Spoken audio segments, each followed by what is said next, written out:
anytime somebody tries to get into this marriage conversation with me, whether they be religious people or any of these simps that you see on the internet, talking to men, shaming men, I said, okay, let's talk about the laws.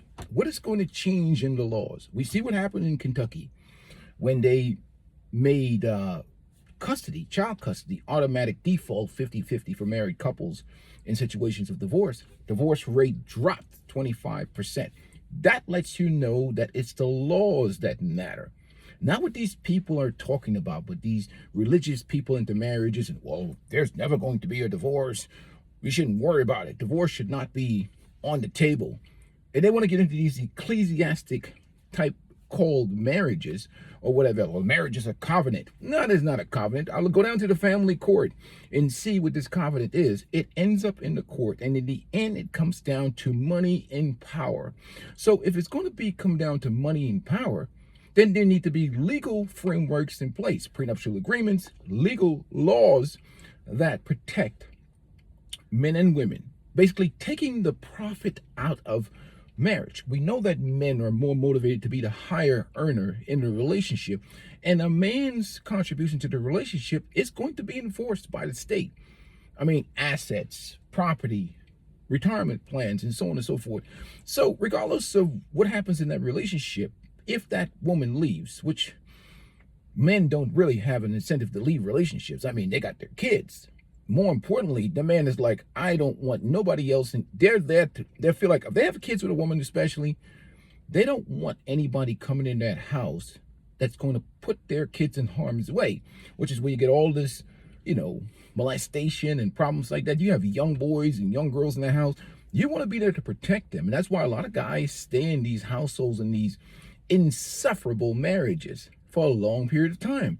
It's not just about the money, it's about the protection of the kids. That woman gets rewarded regardless. She leaves, and we're in simp culture in America. She thinks she can find another simp. The society holds that men financially to the obligations. The whole court of public opinion crucifies that man, and this is your responsibility, and this is whatever.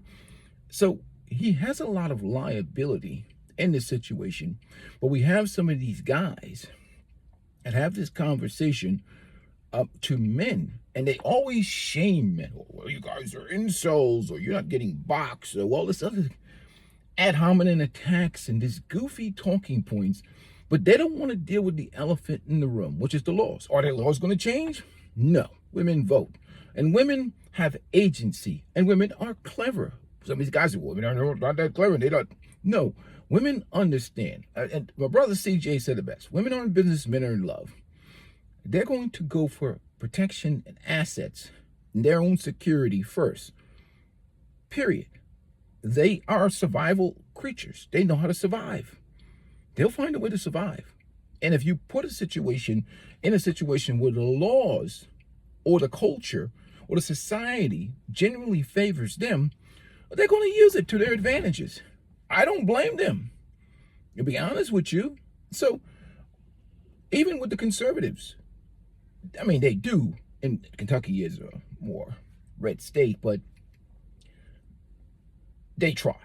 But at the end of the day, all of those laws, we see with Steven Crowder and all the other guys like that in the conservative spectrum that have gotten divorced and whatever else, it came down to the money. It came down to the laws.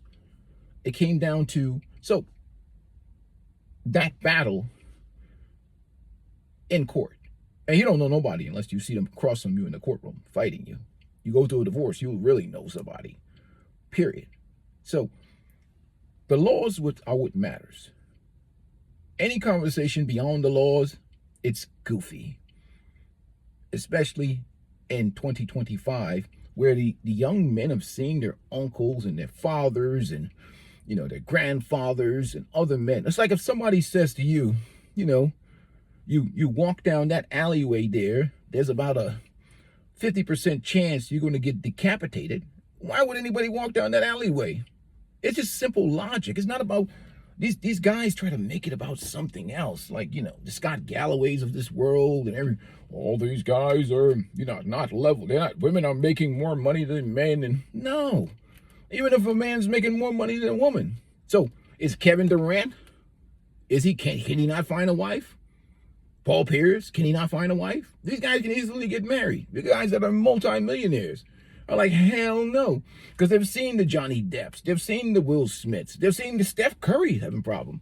They've seen all these guys because you created an environment where the leverage is there. When you bring the state involved and the state gets involved in the relationship, it creates a tremendous amount of power and leverage on the side of the woman. And you know, power corrupts, and absolute power absolutely corrupts. Especially as we've seen with the society where they've really tried to beat down masculinity, make us all a bunch of feminine men. And every conversation about women, there's an excuse for everything that women do and what women are not. But men, we roll them up underneath the bus all day long. Look at you, you loser. You know, if you make mistakes in life, screw you. The marriage goes bad, it's your fault. You're lame. You know, even the Remy Ma and Papoose situation. Oh, I see guys all the time sharing, well, if he was throwing that sausage the right way, she wouldn't have done that. So we go down the list. Will Smith, Kenny Smith, you name it. Kevin Costner, Tyrese. You go down the list. Kevin Garnett. How many guys do you know, Matt Barnes and all them had problems. Well, that's some other crazy shit that's going on with that. But all these guys, oh, you think you're more alpha than them? No, there's a legal system in place that incentivizes certain things for women to do it. Unless you fix the legal system, get out of men's faces about this legal state marriage with the state. It's becoming, disrespectful at this point, especially with these guys that are these cucks or these religious cucks. You see them all the time, talking on the internet. You think the church is going to save your ass? Where do you think these women go? That's why they love the Christian church, because all they have to say is, I repent of my sins, and they come back in there after they've enjoyed the joys of sexual liberation, and they're back in that church, and the Christians welcome them. Oh, you found Jesus. You're back into the fold. You've been purified and born again virgin. Hey, you over there squared away guy. Here's your new wife. Yes, she has 50 bodies on her, but guess what? She's been born again virgin for you, buddy. Get with her. She has 2 kids by, 4 kids or 2 kids by other men. Get with that one. She is a good woman. Hey, I don't know whether she's a good woman or not, but hey, it is what it is. And you can go into that as much as you want. That's on you. But this is a conversation that is absolutely ridiculous. They're trying to set men up for failure, taking these bad deals, not focusing on the system and fixing the system that produces weak men, the system that destroys men's lives. They don't want to focus on that because it's easier to kick men in the back, beat them across the head, call them incels and all kinds of attacks, because they won't sign on to bad deals. Gentlemen, stay strong. You have to be unapologetically masculine today. And that doesn't mean you sit around and check out and do all this other bullshit. Checking out to me means you out here busting your ass working on your purpose for you. That doesn't mean you're sitting around in the basement eating donuts and becoming an unmotivated fat body, not doing the right thing. That's about you becoming the best version of yourself for you. Making your money, saving your money, investing your money. Because again, global travel costs money. Doing things buying things and living a life that's worth living costs money. You have to make that money, save that money, invest that money, take care of your health, take care of your mental health. But as far as signing up with the government's plan or with these simps I want you to sign up for, look, it's up to you. Anyhow, peace and blessings. I'm out.